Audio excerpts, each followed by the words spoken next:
Eba Olivia Kwaba about juicy news, hot news all time, latest and hot news. And I'm the Bremo.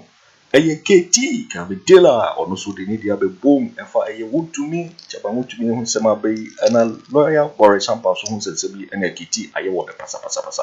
Now what the accepted do anara and atuja. Now some of the sibling in our Bremo, Mr. Say, so we can subscribe to the channel now. Mr. Say, over subscribe. Would the Albania say over click a subscribe button. Now what barely a notification. We had a video for be uploaded. No. Also once Abelemkpe. I feel we are now the Albania say over share or for so in the BN. I feel yanko and seminimo. Aye chama Wontumi wakofa ensembe braba aye ni nsema ode potuja awotese ono so create aye na kingdom or mu asojafo ne police for edo na akoye nsempi aye bebuna wani wo aye Kumasi youth bi anti asia wani ye press conference e be sadia Wontumi ye mpamo no ese ye twa de su every aye Asantehene region omo declare no persona non grata next say he is not welcome edo na akoye nsembe bre aye Kumasi Traditional Council wani sama no da no ensi ho ene ye lawyer Morris Ampaw so ebetisi aye Kumasi Traditional Council for so to be money or the same crab to the watch say ahemfo one wa Ashanti region no aye womanizing just one pema aye the corruption it as share prayer at dokro the no one bufu ya wan say no lawyer Morris Ampaw so ye fane enka ho na we da ye MPP for one kupi o mentia aye one general secretary any na bi and na Boakye say one the chopa ni ade eko eduna Kumasi Traditional Council say Wontumi so yare so te huiche mukura wane fano emra ene koye ensembe bri na we na keti ati esi wono so jese Wontumi watutubi di amane no onde eye lawyer Morris Ampaw waye wane pasa ada ensembe bri edi efaye Kumasi Traditional Council for hu na entetemara ye semre no ye nkoti eye Kevin Taylor keti ye hwe ni sema odi tuja o doso eye lawyer Morris Ampaw eni Wontumi just say when you go a year or two for whom fee when you did not tell a cat in some baby editor a year or two for him for one walk on it a year. Katie in some of the 2 year or reacted to a year and some about to be in 7 18. For now, more drag out for away and Tamoto. What's all problems in me? I came for Muti Kumasi, Otumfuo ne Mukasa, away and with a corner movable. Muto, Asante, Muntumi, Ashanti chiefs. More in front of Ashanti region. Problems, any Yamamudi, Otumfuo can't break. Asantehene, I be, and we are conform to talk assassin many papa community. Fosika, every man for gas, every man for Yeremo. Yamma Mutia Santivity, I Funubi, I get to galamsey. It's a money I would do at Santivity. When we number of Fatima to me, I'll catch him to Nasa. We a Morris Ampaw. It is sometimes you will be straight. Otumfuo na piao, or na make Kevin tell my me boom, Kanyain, Nana Jemeso, and the media some and a num. Chema Wontumi di watem ema ne nkwara omochesha na sese nana sebio one wa him for mo asantememu moye a 224. Hey! Nana, maka mesese ope boat sia kubi maniti agi akyerema ma wa me de beto agi ama wo. Eno nti se obi gina baby edi watem se Otumfuo ne wa hemfo moye 224 a nana boat sia ko mentena ho medwedwom. If you say, oh yeah, Ohene etese me papa, oh yeah, paramount chief, me papa so paramount chief. Respect am de man papa na o say everybody the same respect ma. If you say Ohene bia bunikuro, Ohene bia osom ne man, Ohene bia nipa bia ne man so dono, Ohene bia di abusuanim. Enti sene Ohene bia oti baby embu Otumfuo nimtia no, eni so Otumfuo ene na hemfo so ebu Ohene bia nimtia. Enti na brofo kan say respect is end. You don't force respect. All that I was trying to say, make me jinema 4 hours, 10 hours. The American mekai. The American say, chairman Wontumi ne MPP no. Continuously they have shown disrespect to Asantehene. Now some what is a Ghana for? Ye gyina ho de bia na ye ka Asantehene nche say Asante su chen obi a ana Asante a problem a ye hu bi da. The person ma Ghana for ti ase ne say eye MPP aban way from the time I did to me mo they have never respected Asantehene. Since say did to me e share MPP nsem. Na so hu obi ti say eye Morris Ampaw onye nipa bia opo te se kraman se otumi tena TV so ebie na no eka kire Otumfuo ose tutu ene na Asante ahemfo se omo ye tutufuo omo ye jantrafo omo nam no mafo mo be ma ato omo kon ho ena sebio dua bia mehu bia no de awo mu a eye asem a eni se sebio ye ne Asantefo na Ghana for ye fa ne bodweno so ana se ye hu ne se a simple statement. If you say I see a tia say Morris Ampaw eye adwuma ema de Chairman Wontumi na Chairman Wontumi mom edi nkan di Otumfuo ne ahemfo natem ema sebio asem no kra ye nkan wieye it is a Morris Ampaw so tumi chad betwa so say eye Asante ahemfo including Otumfuo eye a 224 then it means there is a problem we are not looking at. Now what I want to say then say, and I've said it over and over, me say Asantehene enchen obia ena obia so nchen Asantehene. We need to get this right. Asantehene enchen obia sebio Otumfuo enchen ohini bia o Ghana ena ohini bia ni Ghana so ochen Otumfuo se tutu ena Asantefo ahemfo no nchen ohini bia o Ghana ena ohini bia ni wo so ochen Asantefo ahemfo enti we all need to understand say obidi hine the needed respect they need to be given. I have sat on this platform on countless occasions. I criticize Asante ahemfo any Otumfuo or say tutu. I have criticized ahonafo hine. I have criticized eye achimfo hine. I have criticized miankasa mi kromo fantefo ahemfo.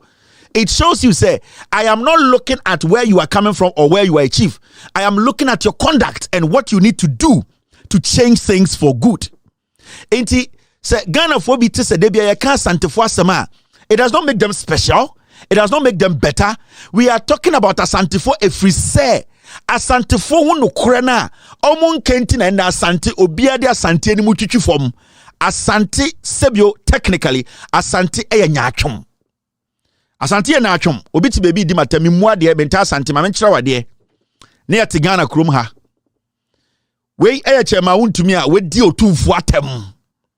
Wase Otumfuo kwasea, ase na hemfo nyina kwasea. Se ono ote Asante so no, ote Asante memu no, o sebio ogya ne nan go Otumfuo so. E asem mu odu, e asem eso. E politics intra, na die na bema political party hu nipa etuma de ne nsa esinebo aka kire Asante hene ene na sefo a sebio okwasea bi o hye ono so ase ne tumi di Asante ahemfo atem. It is politics.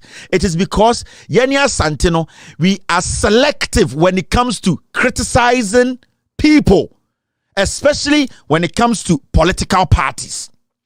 From 1992, Adia Yenia Santia Yene se MPP na sebio yatini menshiano edin kwasi asama na sebio yakata yeni. Debia yene Asantefo dodo no ene ye mumu ahemfo no emredu na se asema ba na ye betena asem no so aka ne se ye yempanifo wo fie irrespective of political affiliation no ye sheda dane yeni na se ye party bi na asem ba yene ye di Asante anim no ye hye eye Asantefo kutupa ema ye mumma ne mrante ne mmaba wa sorigina eti se asema esi wo party fufuru mu no etia Asantehene ende yenya obi ote Asantehene asase so ote Asantefo ahemfo asase so a oka kire Asantehene ne Asante ahemfo se sebio omo ni tumi won so sebio omo ye nkoa wanase ema nipa bi a omo hye saa nipa na so ka kire Asantefo ahemfo ni bi se omo ye jantrafo ye 224 still Asante ye hyedem ye ntwa jantu saa nipa ne radio mu ye ntwa jantu nipa ne dan mu ye mpia bontene enkyere se ye ni abre yempie yenka se party na nipa ne gina nanim ka de asem no saa party ne yempese be hunu Asantehene mu na I say debi asem nti ena asrewa sebio se o man de ba aduane ana se o man de ba aduane dia na oyi ni ato nchen debi asem nti ena sebio ye kasa ye to sebe debi asemtina sebio osofu gina sori dem na o preach a na wo de nani atosoro efise on pese nani beto obi anufu so anase obi ahemu. There is a reason tia eye de bia no ye fra bibi president ana ye obi bia e wo se ye kotwa ho na ye de betoto enna asem ho.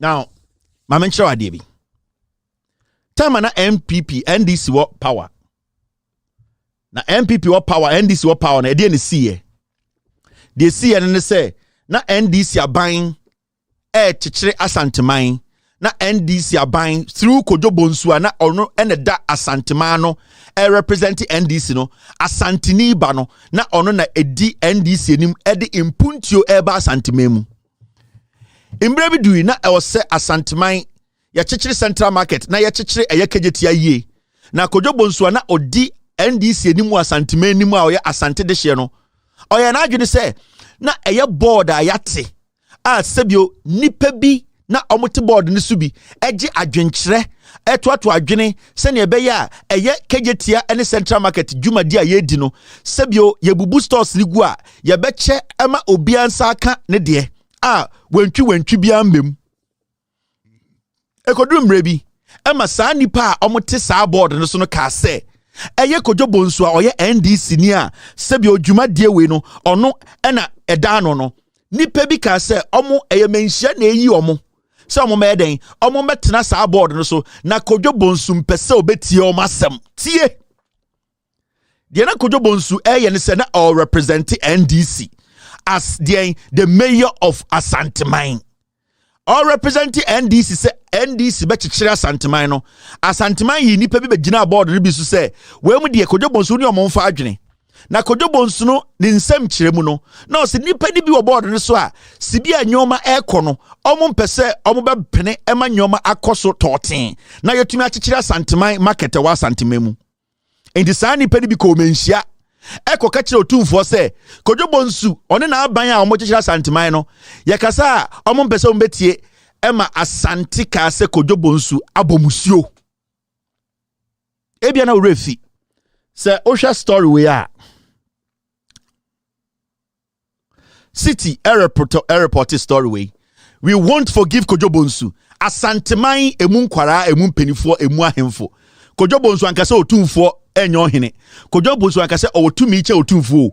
Kojo Bonsu ankase Asante ahemfo ni bi ajantra fo tutufo. Kojo Bonsu ka se eye board no so no eye nyome bi a ewo se ye nyina ekeka yetibon ho no nipa bi enhyeda adwene entene wo ho ema sebi o ka se nipa bi isu suggesting anase omadwenkyere no ompese obegi biatum ema saa nipa ne bi ko menhia ko ka che Otumfuo se John Mahama Kojo Bonsu na omo ya NDC for chichira Asantehene no omo se eye kejetia ne Central Market na omo ye no omo se omo nje ya adwene enti omo bomusuo omo di Otumfuo atem enti die na Asantehene ye Asantehene Council enya menhia o Asantefo ahemfomu Asantehene mu nyina ebebo dwa eka se adenti na Kojo Bonsu ebie na no aka se eye kejetia na Asantehene ye developer mom no nipa bi ti board ni bi so na ensem omo ka no enhyeda ntwa ye enti Kojo Bonsu atomra enti Asantehene Council Asantehene ahemfo nyina be hia se Kojo Bonsu ye pese ye twa de sufri Asantehene mu Kojo Bonsu endi Otumfuo atem Kojo Bonsu wendi Bantamahene atem wendi Mamponhene atem Kojo Bonsu ankase Otumfuo sebi woni na hemfo atam omo be ma ato omo kon ho e di repu nkwara eye tutufuo Kojo Bonsu ka se me pese me ti Asantehene nanso eye suggestion bi na eba no sebi o ontumi mfa ni nyina enso Asantehene Council ahemfo mo Asantehene mu nyina ba together e na mo se de e wo se twa Kojo Bonsu esu efri se oye NDC ni Kojo Bonsu chichira Asantehene Kojo Bonsu si market Kojo Bonsu si Central Market kejetia oya Asantehene na oye NDC ni nko ade asem we Kojo Bonsu atomna Kojo Bonsu committed the biggest crime on the land of the Ashantis. Into news I cover any. We won't forgive Kojo Bonsu. Asantehene Council ka so mo fan che Kojo Bonsu da. Kojo Bonsu de Otumfuo atem dabi. Odu ohini bi atem dabi. Oka so Otumfuo bema ewa ena ode fa famba o etutu ni dabi. Kojo Bonsu ka se Mamponhene kwasi ampanyi. O no ani soldiers dabi. Kojo Bonsu ka se board no sebio suggestions no dawson ebi mo ha omunya abotre eno na Asantehene Council came together and said omo fa nche Kojo Bonsu da. City News recorded this story way July 12, 2016. The Asantehene Traditional Council has reiterated its call on President John Dramani Mahama to sack Kojo Bonsu, the Kumasi Metropolitan Assembly Mayor Kojo Bonsu, for disrespecting them despite an apology from him. Kojo Bonsu and Otumfuo atem.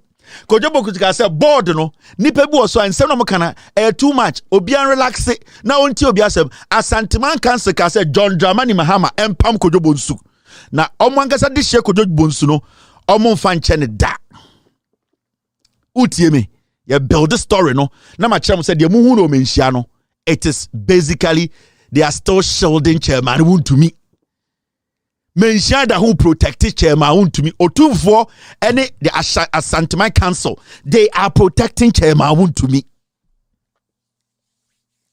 In the city record here, the decision was taken on Monday at a crunch meeting by the council where they unanimously stated that the mayor must be replaced.